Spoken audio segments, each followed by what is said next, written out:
If you want to hear a couple of bitches bickering and beef, go to... Real Housewives? No. Yeezy and Skeet? No. Go to www.NTTFGPOD.com and subscribe. I'm Rock. And I'm Archie.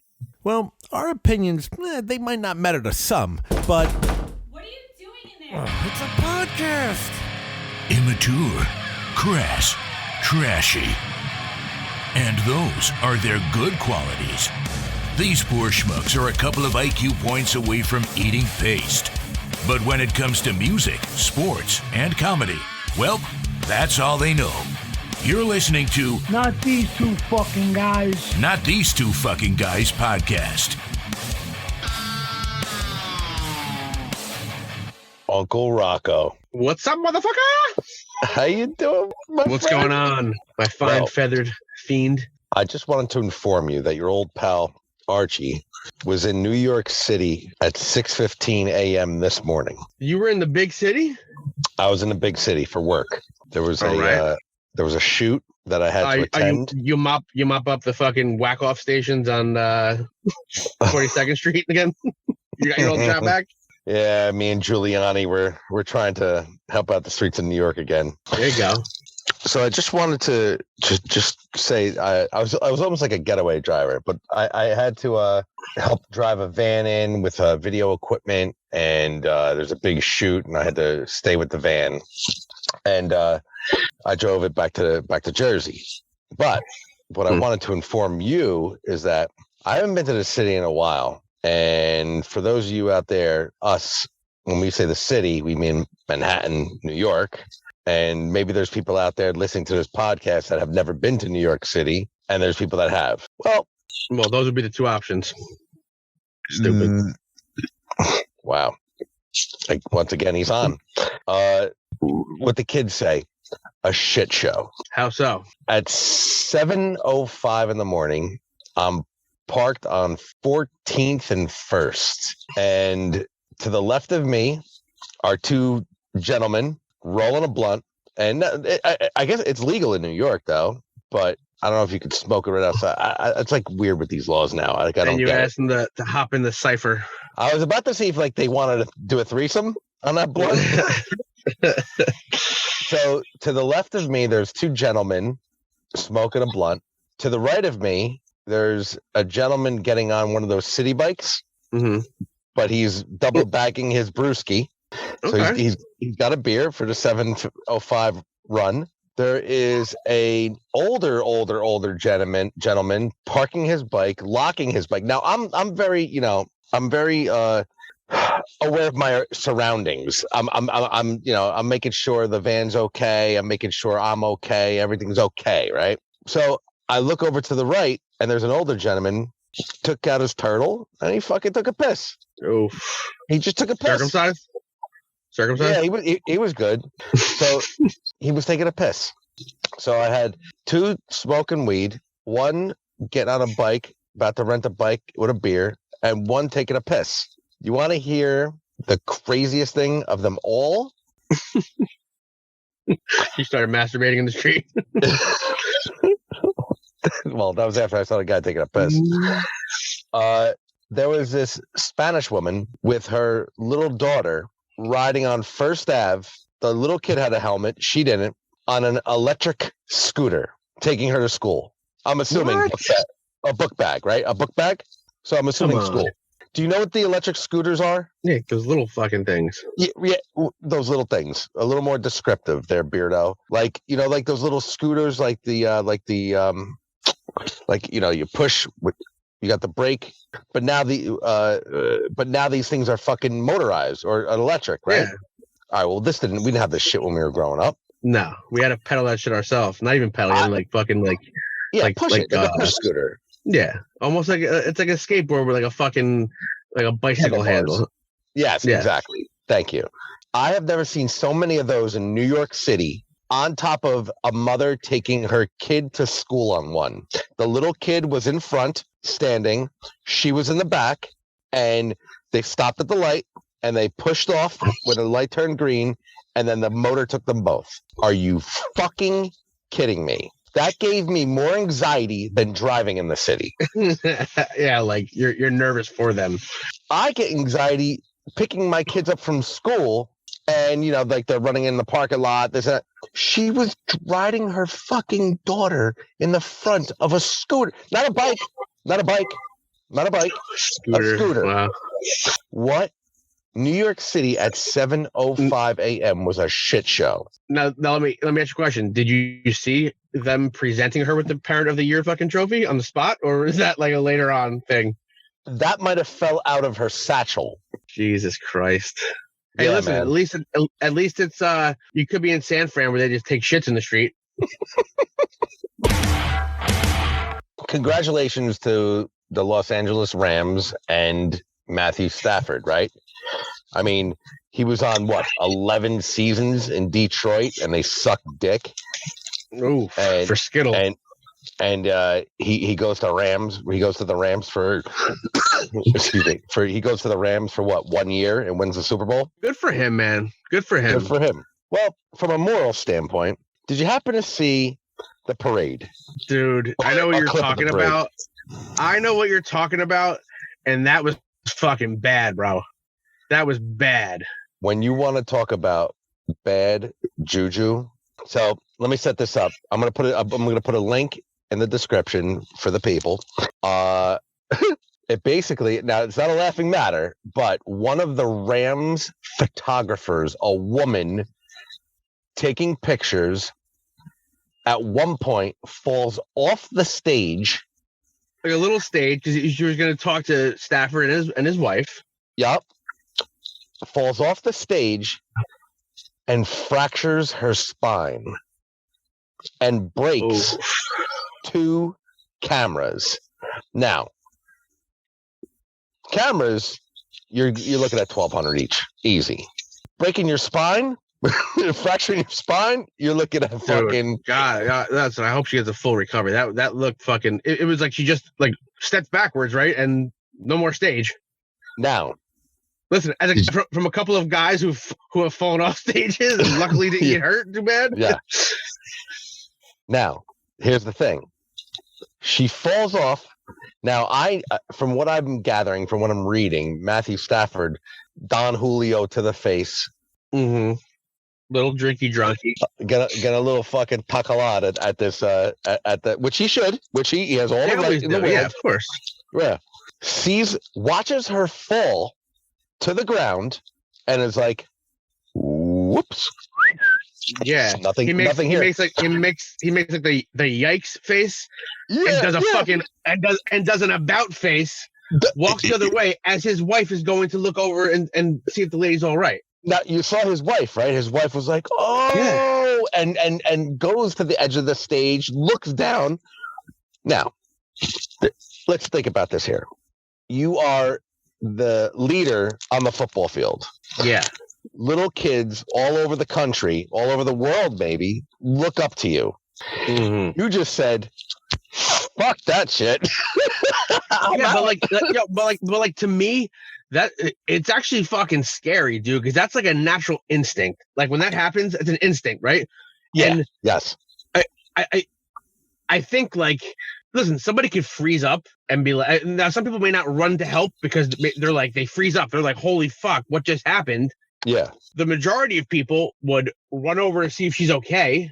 He fucking took it a step further, did an about face and dipped. Dude, I don't know, dude. That's a scary thing to me, bro, because that's, like I said, that's an instinct. That's not like a fucking, you're 100% making a correct. bad decision. Like that's the person you are. Like, I don't want to condemn the guy, but yikes. You're 100% correct. That's an instinct. Like I know for a fact. I don't care. I'm playing, no pun intended, Monday morning quarterback right here. But I know for a fact. I would be like, oh. I wouldn't run down there and touch her. I would be like, medic. Help! Correct.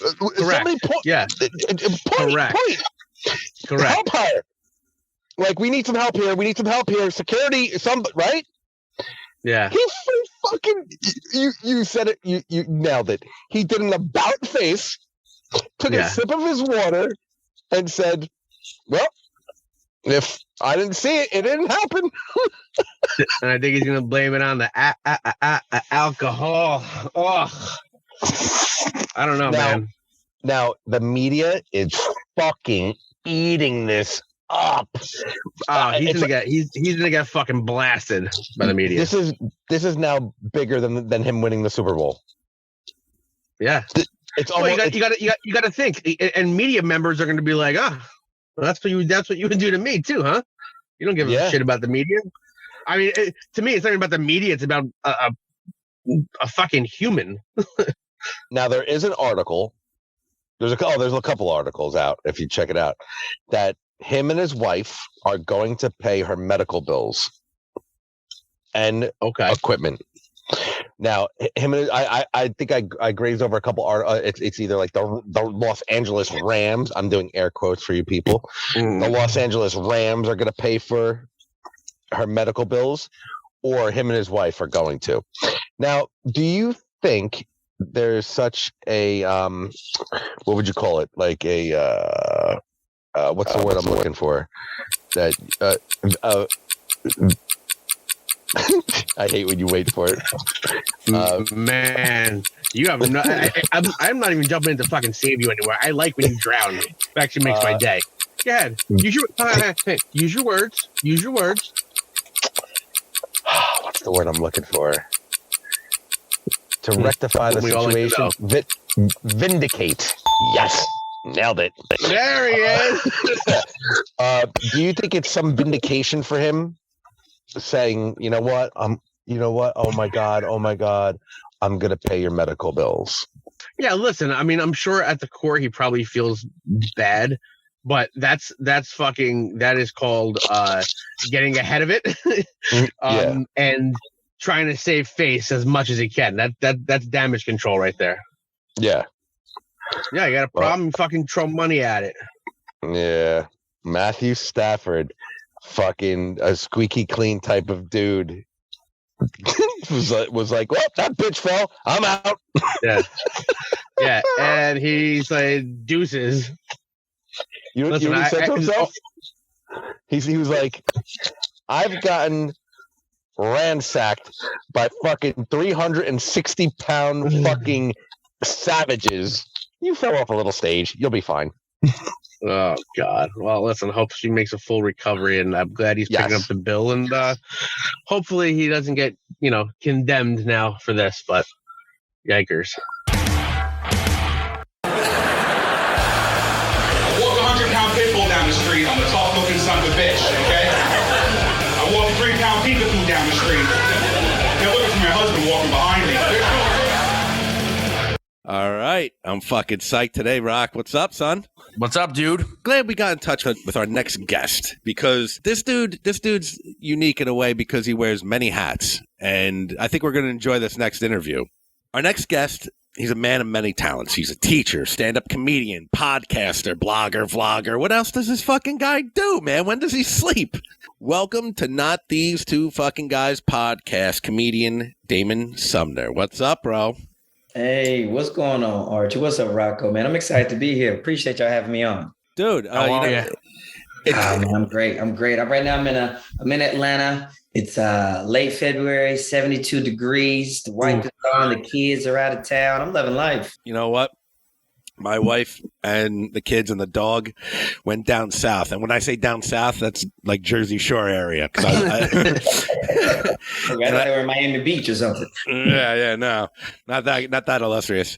But so I'm home alone. 72. What would you do for 72 degrees right now, Arch? Oh, it's like fucking 28 right now in Jersey. Freezing our balls off up here. Yeah. So Thursday, today's a Saturday. Thursday, it was 64 degrees. I came out of work with a t-shirt and shorts on. The next day was, hey, delayed opening. It's snowing. Are you fucking kidding me? You can never pack up anything. You got to keep the shorts and the parka out. Yep. I see you pumping out a lot of content, bro. Well, some of it I can relate to. I have 2 little girls. One is going to be 2 in a month, and the other one is going to be 4 this summer. Yeah. So, Dope. as you can see, I earned my bags that are under my eyes right now. That girl dad. I love it. But you do a lot of content with like parenting, and being a better dad is one of the things that I want to get into. But also, you make it funny. You know, like that's you're not sour with it, or you're not bitter with it. You make it funny though. That's one of the cool things when I was looking into some of the content you put out. Can you tell us about this? Yeah, man. I mean, one, I love my life as a dad and as a husband. And I think as a comic, a lot of times, in my opinion, respectfully, the easier route is just to go in and just trash. Even if it's dope at home, I don't see enough people out here saying, yo, no, this is it. Y'all missing out. Yeah. So I was like, I'm going to pick up that baton. I'm going to go ahead and be like, no, this is dope. Like, think about, you know what I'm saying? Think about how much you love your mom, love your dad, or love whoever raised you, right? Like you think about that love. Now think how much love they have for you. You know what I'm saying? Like it's got an exponent on it. And so like, I love being a dad. I've got a son, he's 12. I've got two beautiful girls, 5 and 7. And so I just wanted, man, to do more of that, especially as a Black father. I just take pride in that, man. So I try to put the humor in it because it's crazy. It's an adventure every day you wake up. Yeah. So it's been dope. Good to hear. Something that we were talking about before though, like, you're a teacher. What grade do you teach? Or what? I'm teaching 5th and 6th grade right now. Now, do you notice? Are you at school? Because with COVID, everything. Are you doing it virtually, half and half?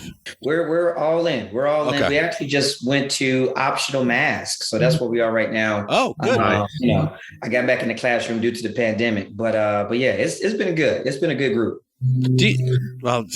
I guess not by you really too much, but by us, it's like years ago. School time, like we couldn't wait for the winter in Jersey, right? Because no school, right? Shit like that. Yeah. And like we would get a call. I was talking to Rocco about this, like 6 a.m. If that phone rang, we were like, "Oh shit!" I'm glad I didn't do that homework assignment. But like nowadays, I'm getting texts the night before. I'm like, "It didn't even fucking snow yet. It didn't even fucking snow." Delayed opening. Please be safe on your way in. Do you feel it's a little different nowadays? Just. Definitely. You know what I'm talking about. Yeah. It definitely. We closed.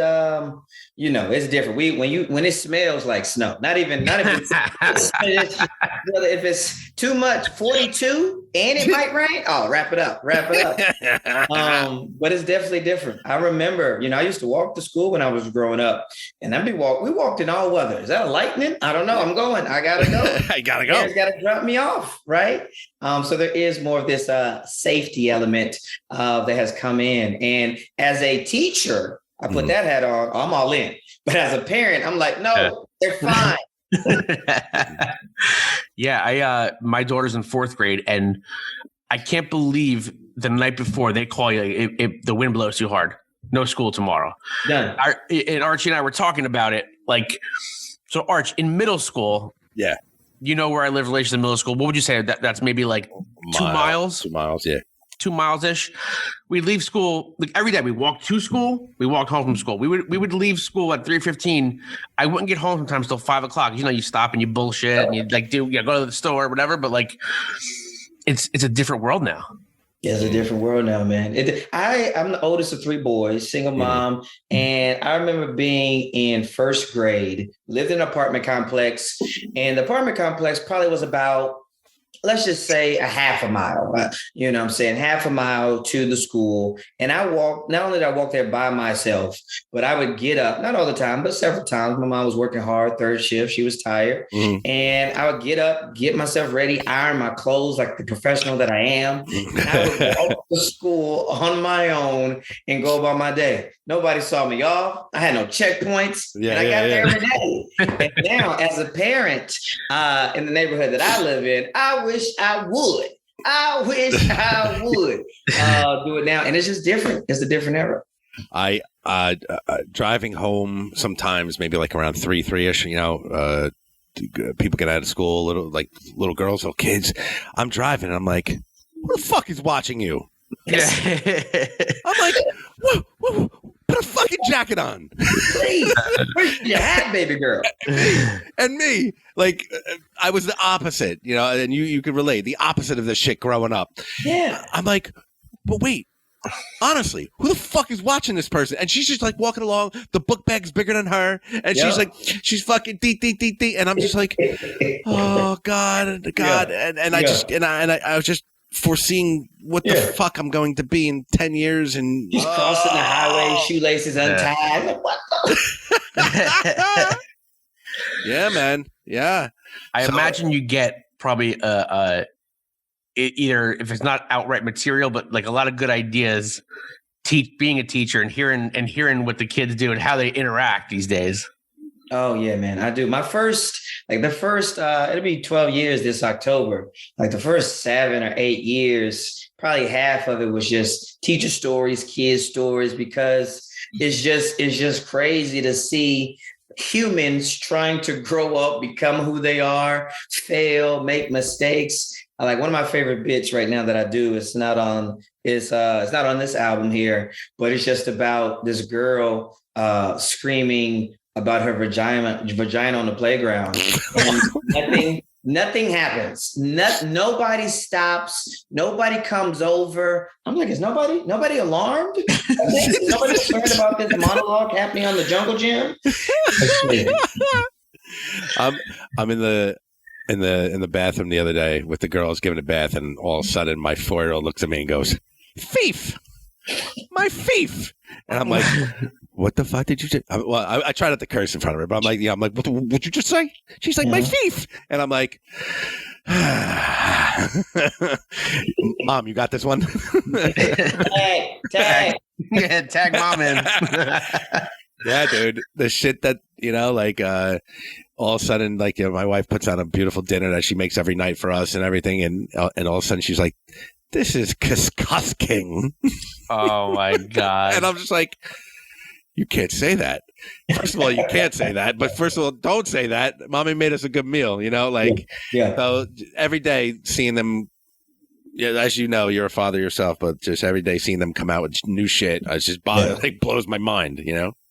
Definitely. It's literally from the time you go to sleep to the time you wake up, a new, like brand new adventure begins. Yeah. Yeah.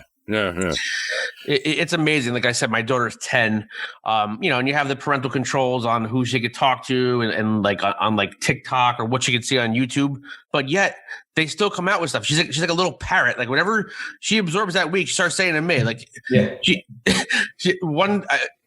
she sent me a picture of her art project. I'm like, that's beautiful. I love it. She's like, brah. I'm like, brah. I'm like, I go, what? I go, what? Like, I know what she means, but I'm like, what do you mean? She's like, nah, it wasn't good, brah. I'm like, okay, all right. And it's like, I want to like crack up, and I'm like, really? Okay. But the stuff they come out with nowadays is, you can tell the influence that like social media and other kids have on them. Definitely. There's a skit that Rocco and I always say back and forth. Remember Bernie Mac did a skit, him downstairs, with like when I think he was my sister's kids, right? A big my sister's kids. Oh. If that doesn't sum it up, like a 2-year-old looking at me like this, give some milk and cookies. Fucking phenomenal. What phenomenal. Great, that's for sure. Yeah, great comedian. He was awesome. Speaking of stand-up, let's get into your stand-up. Now, you said you've been doing it for 12 years. Like, how did you start? Where do you get your inspiration from? When do you write? Talk to us about this, bro. Yeah, for sure. So one thing about myself, a lot of comics will have that story of growing up. You know, my mom used to have prior records on, or my dad was always listening to Carlin, or yada yada. I didn't have any of that. I came from a very sheltered Christian home, so we weren't having any of that Kings of Comedy profanity in my house. You understand? Gotcha. And so I got, like I said, I'm the oldest of 3 boys. I've got all of the jokes and laughs and fun from my family, especially my 2 younger brothers, but also sitcoms. Just those classic late 80s, 90s sitcoms, TGIF, Martin, Fresh Prince, all that, right? And so long story short, I graduate college, not even thinking about stand-up, moved to Atlanta with my wife. We're married now. And I meet one of my best friends, David Perdue, great dude. And we're cutting up with some friends. And somebody says, yo, you ever thought about doing stand-up? And I never even pondered it. I was trying to get on ESPN at the time. That was my degree. All right. And so me and David, we're like, all right, let's try it. We signed up for a mic at the Laughter Skull Lounge here in Atlanta, and literally, fellas, the rest is history. Then once I got off that stage, I was like, this is it. This is what I want to do. You know what I mean? You got the bite. You got the bite. That's it. I got it from that first time. And the first time went well. There was a lot of friends and family there. And then for the next 3 months, I bombed every night. But I didn't want to leave. I was like, I want more of this. You know what I mean? So that's the origin story. It really came out of nowhere. And I'm always like, I don't know if you ever do like what ifs. If that dude, and I don't remember him, if that dude had not asked me that question, I don't know. It's kind of like, I don't know if I would have went on that journey because I wasn't thinking about it. Yeah. So, because that was in 2010. 2010 was one of the craziest years of my life. I become a father. I start teaching and I start stand-up all in 2010. Damn. And I probably right now, true story, probably be a principal of some Title I school in Atlanta, living a good life. Yeah. It's really crazy. So that's where it all began for me. How old were you then? 2010? 24. 24 years old, a dad, teaching and stand-up. Yeah, man. Jesus Christ. Talk about a full plate, right? Yeah, seriously. That's what I said, many hats. So there's a couple things I want to get into. All right. So I want to talk about bombing because we love talking about comedians just because their take, their take on it. And I don't want to forget about this. I want to talk about coinciding like a teacher and a stand-up. So, but you said, you bombed for the first 3 months, right? Yeah. There's got to be a point in your mind where you're like, or maybe not. There's got to be a point where you're like, I can't fucking do this anymore. Nah, this is horrible. You're fucking your pits, your taint starts sweating on the stage. You don't know what to fucking say. Yeah. What'd you do when you were bombing, and how did you take it? Man, so bombing. There's different types of bombing, right? There's bombing when you are doing your best. You brought your A game, you got your hits, you brought the classics out, and they're like, nah, we don't want any of that, fam. And then there's this bombing when, even if it's a quality show, maybe it's a mic where you're bombing, you're trying new things, you're exploring new topics, whatever. And it's like, okay, we're digging in the rough. We're trying to get some gold out of here. Those shows at the beginning specifically, especially as a newer comic, when you're trying to build your confidence, you're trying to figure out what is this craft, and also trying to find your voice, which is a whole nother journey. It almost if you love this bad boy, it almost kind of comes in and comes out. It hits the shoulder, but it bounces off because you don't know anything else. You don't know much else. You haven't killed at a nightclub Saturday through Sunday in 12 different cities. You know what I'm saying? You haven't sold merch and made fans and took pictures. It's no, I paid $3 to get up here. I got chicken wings. I drove 42 minutes to do 2 minutes of comedy. This is the life. This is what my mother is upset about. This is what I want to do. But I do remember specifically one moment here, probably still to date, which is crazy. The biggest bomb. Can I get into it? Please. Yeah. So me and David, again, David says, my uncle wants us to do his high school reunion, strike one, but we didn't know that. So we're thinking we're broke young comics. Mind you, we're less than a year in. And the uncle's like, can you do 15 minutes, fellas? We don't have 15 minutes. And we're like, we can do 15 minutes. We've been doing comedy for 5 months, bombing. Why would we not be able to perform in front of 200 older Black people? This makes sense. Yeah. So we pull up. We pull up into the parking lot at this venue, and all we see are Cadillac DeVilles. We see a public transportation van with the wheelchair accessibility on the side. We see just Cutlass Supremes, and I'm just like, strike two. This is not our demographic. This is not our demographic. And so we get inside, and we just sense this is going to be the worst hour of our day. Nobody's expecting comedy, which is the worst comedy. Nobody's there for it. Everybody's in Kango hats, linen suits, oxtails, meatballs. You understand the environment? I'm trying to paint this. This is not going to go well for 25-year-old young black comics here. So the DJ plays music, and then the uncle comes up and says, y'all about to perform. And I'm going first because David is the closer because it's his uncle. And the DJ turns the music down, hands me the mic and says, you're on. No intro. Nobody's ready. Lights on like a hospital bedroom. Here we go. And so there's 200 aunties and uncles in here just frustrated that I have now stopped their party. They ain't seen each other in 20 years. And now I'm trying to tell jokes about my body and what it's like to be a new father. And it was the most respectful hatred I have ever felt in my, like they did not boo me because they was like, all right, you probably my nephew, right? They didn't boo me. But there's so much disdain and just anger in their body language. I could sense it. They had to, and they stopped talking. They were so respectful. They were quiet. And there was not a peep in the room, not a laugh, not a giggle, nothing. God. I do my time. I give my mic to David and I run to the bathroom and just look myself in the mirror and like, I don't know. This is what I want to do. Yeah. Right? Last part of the story. David's bombing. I go to try to get some food. When you just gotta emotionally eat. Yeah. You hit a gas station, like, I want all of the stuff that's rolling immediately. Rolling. That's great. And so I get some meatballs. I get some mac, and I'm chilling. Two older gentlemen. They look like, I don't know, they were in their 80s at best. Okay. One of them rolls up to me and says, yo, my friend, right, which feels like high school. My friend said, you should quit comedy. I'm like, oh, well, thank you for your opinion, sir. I have to still call him sir because he's 80 years old. Yeah.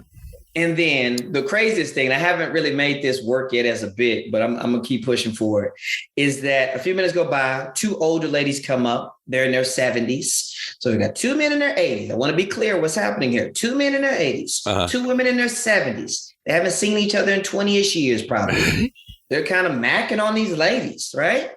And the shorter guy, the friend, he leans in and talks. He thinks it's a whisper, not a whisper. And he just goes in, Josephine, which is already an old name. Yep. Josephine, do you still squirt? And I was like, Lord, no. Lord, I gotta go. I got David. We got our $80 left. Worst day of my comedy career. That's a great story, and you're very charismatic, and the way you tell a story, I felt like I was there, and I felt like I felt the awkwardness, and I'm like, oh shit, that's fantastic. That's fucking. I refuse now to do any reunions. Reunions are not times where people want to be quiet for 2 hours. They want to laugh. I refuse. Well, clearly they were trying to reconnect with people, right? They don't want you blocking it. Almost as like a training exercise. I believe I heard like Chris Rock will go down to Florida, like West Palm, where it's like all old and all white people. He'll go in, and if that stuff works there, it works everywhere. He's like, I got no problem. So that's like one of his types of things I heard he does. Chris Rock is my GOAT. He's my greatest comic of all time personally. And so that right there is 100% true. And he'll also he'll take off all the persona, the charisma. He's not going to walk the stage. He's just going to see pound for pound if the writing is strong enough on his own. That's one. Stripping it down pretty much. Absolutely. Right? And the second piece, because you brought up Chris, when I was starting out the first few years, he said something in an article or interview, whatever. And I think about all the time. Which really has kind of played a strong part of my comedy career. He was like, I want to be able to take my authentic act and I want to kill at the Apollo and I want to take that same act and kill at Carnegie Hall. And so that universality has played a strong part in who I am as a comedian.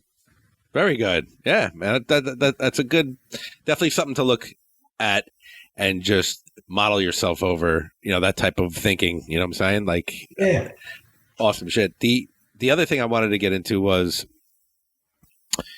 in maybe not when you started out 12 years ago, but today, this day of age, how do you balance? Because Rocco and I try to a little bit. How do you balance what you say on the stage and how you're looked at as a teacher? Because, you know what? I'm not even going to do a fucking analogy because I don't even ever want it to happen to you. But do you know what I'm saying? Like, I don't want, like, you say some shit and then all of a sudden, like, you're canceled. That's basically what I'm getting at, right? Sure, how do you balance it out? Anytime. So when like I said, I stand up started the same year as teaching, and I'm forever grateful for teaching because it was the stability to get me where I am today. Right. But I knew, before I understand anything else. One, I balance it because my family is my motivation, right? So everything that I do, I'm motivated because of my amazing supportive wife and my kids. That's all top. Two, I tell anytime I went into a school, right? New job, new principal, whatever, I let them know up top, my goal is to be a stand-up comedian. Like, I want you to know who I am. I want you to know that I'm going to give you everything I got for these kids. But at any time at the end of the year, I'm out. Know that coming in, I'm gone, right? And so I taught for 10 years. I was able to, in 2018, to go full-time as a comic, which was dope. So I'm full-time comic. And then, of course, the pandemic pops off, so I go back to the classroom. Grateful for that opportunity. And I actually just told my principal now here in March that I won't be returning. I'm going to get back to being a full-time comic, full-time creative, whatever. Good for you. Thank you. And so it was more of a mindset, right? Balance of, one, I already told you on the front end, so there's no surprises here. Two, I'm going to give you everything I got. I'm going to be the best absolute teacher for these kids and for my partner. And then three, I just make sure, it just helped me with my mentality. It just helped me make sure that, all right, I know that this isn't long-term. And I was able to just kind of find that balance of go hard when I'm here, but when I'm not, I'm not. And you said you have an album out? Yeah, album is out. Okay, so the album's coming out March 25th. I know who I am. I'm doing it with Helium Records, and man, I'm very excited about this debut album.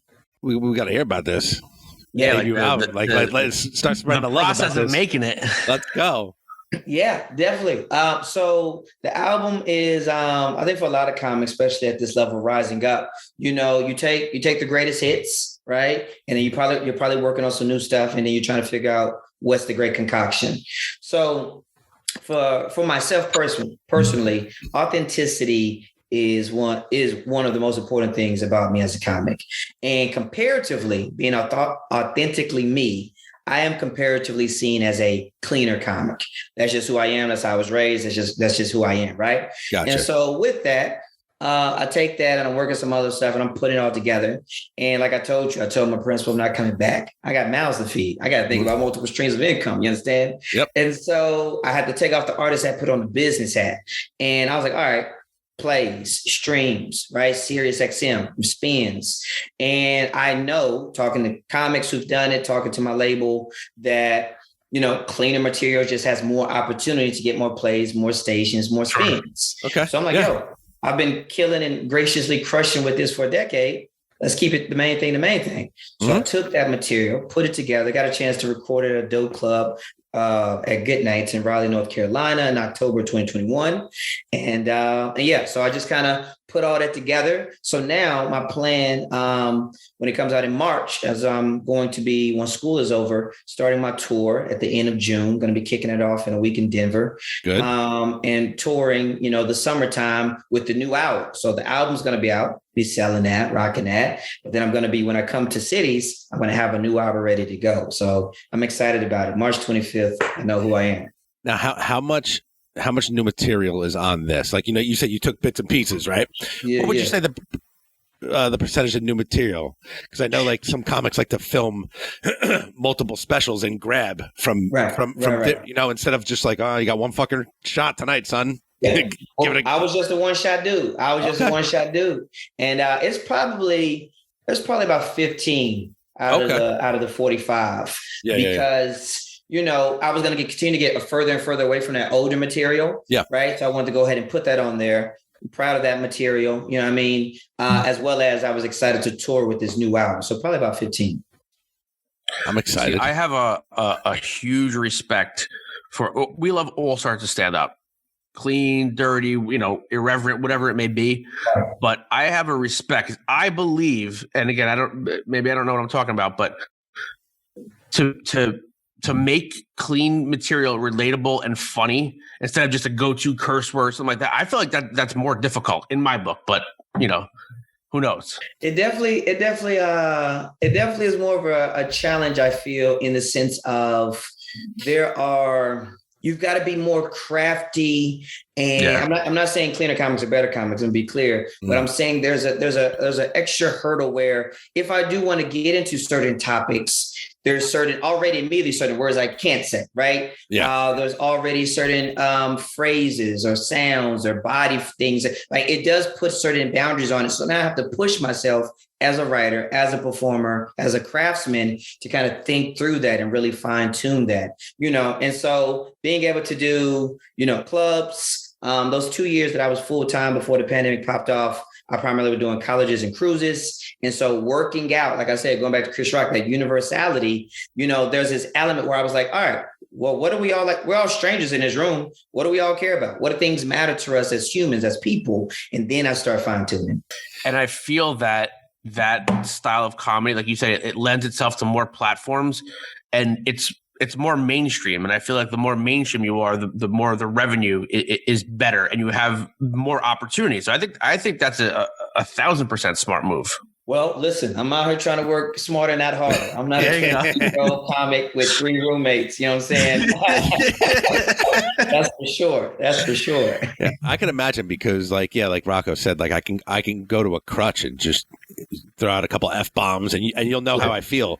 Sure. But you have to be almost a little more funnier in your description of the analogy or the scenario or the, you know what I'm saying? Right. So that definitely takes some talent. So kudos to you, bro. Because I saw your whole story in my head before as you were telling it. So kudos is right. I appreciate that. And there's this, and I take this. Like, I'm familiar with Nate Bargatze. Yes.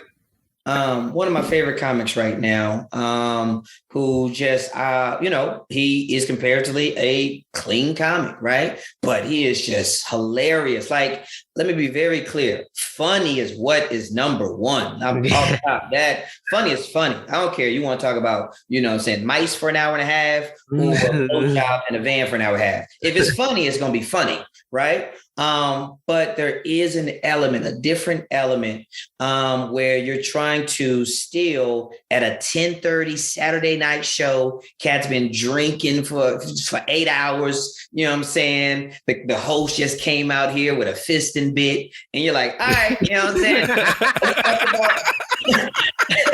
Let's talk about me bathing my girls. Bubble baths, huh? Bubble baths, anyone?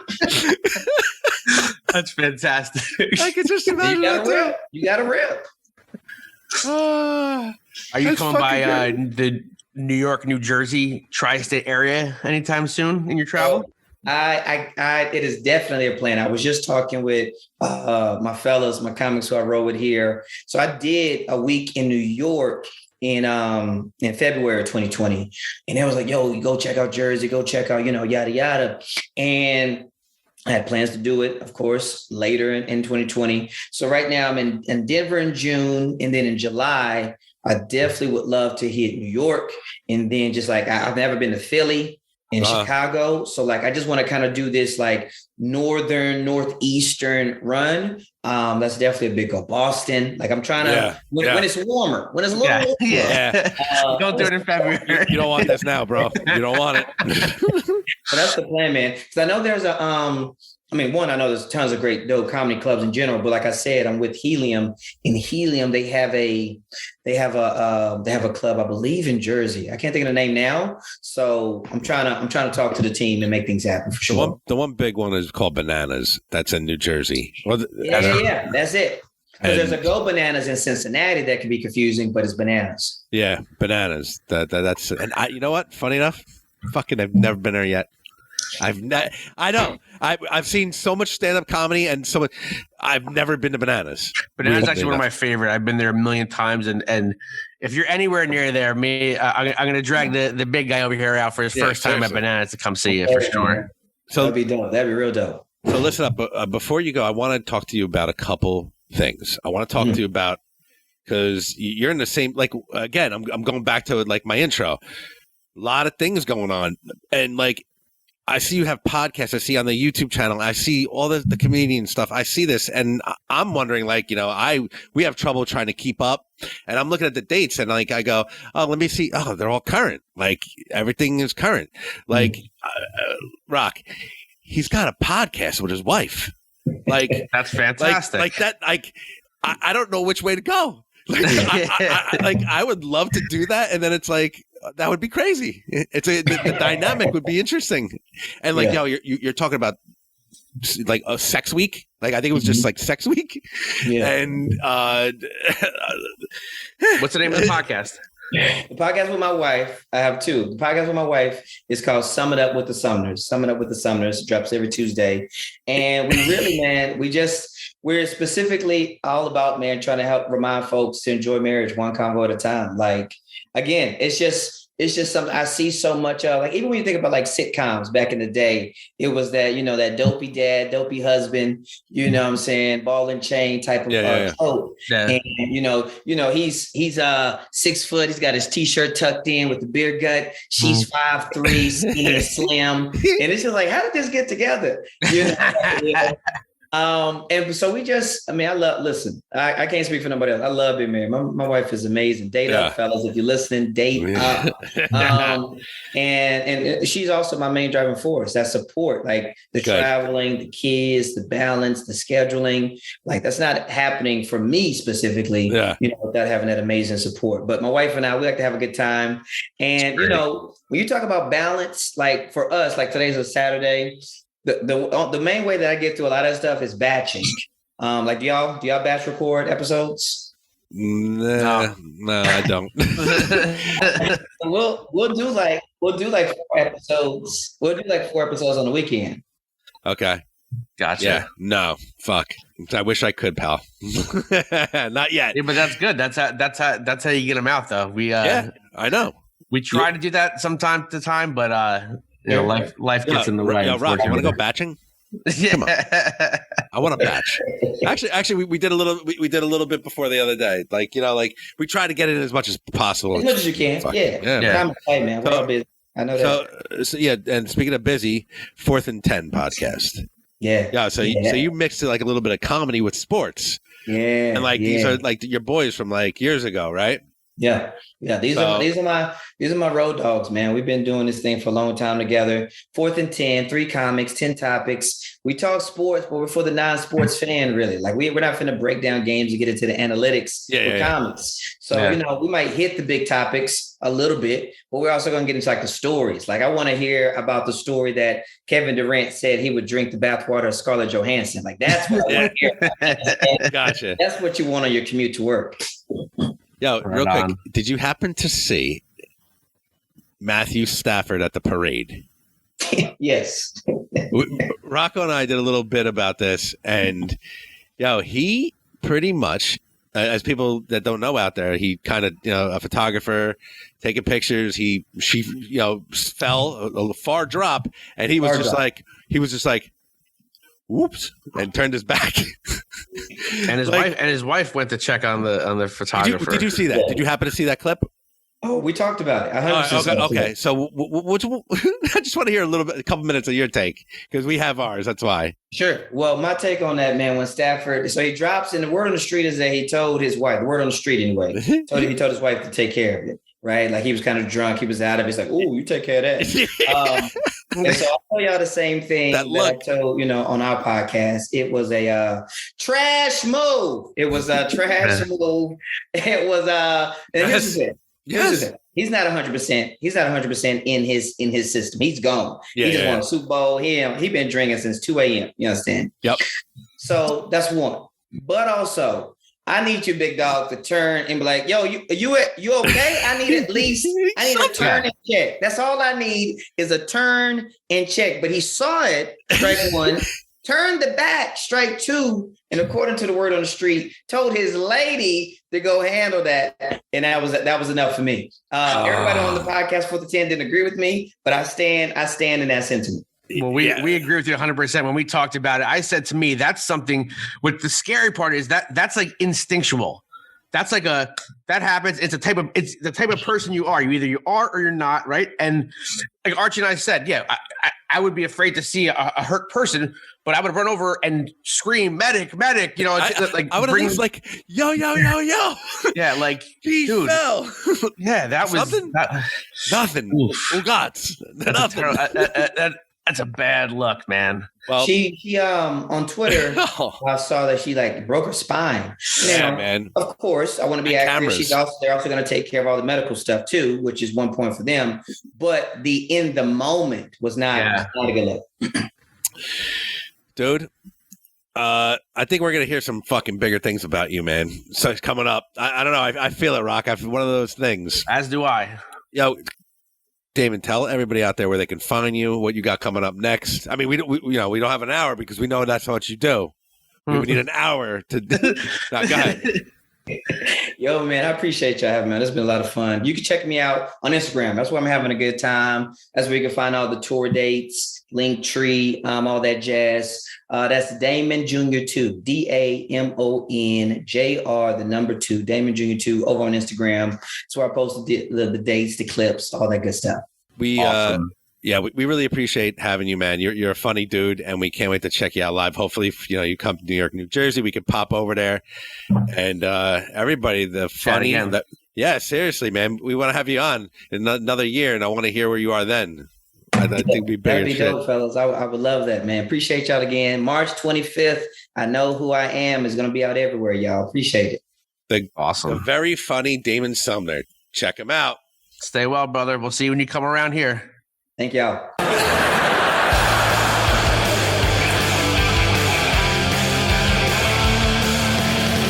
Ladies and gentlemen, the great Damon Sumner. Very funny, very chill, great funny. Storyteller. Great storyteller. Like, tell me you didn't picture everything he was saying. Like, I equated to like how one of our favorite rappers, Biggie, right? He rapped, and you were in that moment. You saw the people he was talking about, and you saw the scenario. Like, I pictured everything he said to a T. Yes, because of how descriptive he was and charismatic.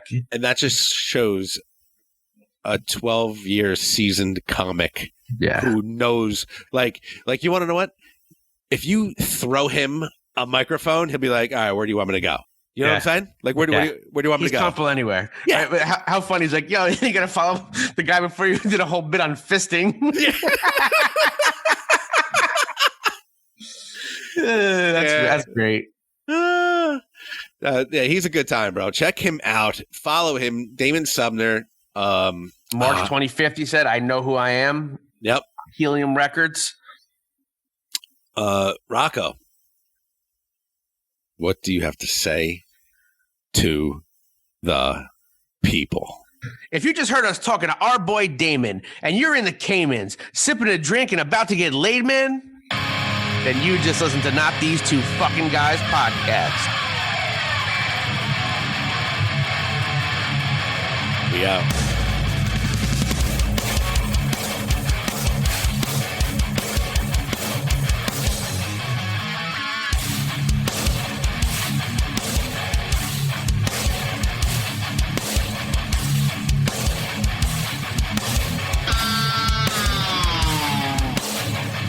Did you see Mark Norman's tweet? Somebody should check Putin's. How come? Is anybody checking Putin's old tweets? Something like that. Oh my God. I'm calling him Putin. Isn't it Putin? Putin. Putin.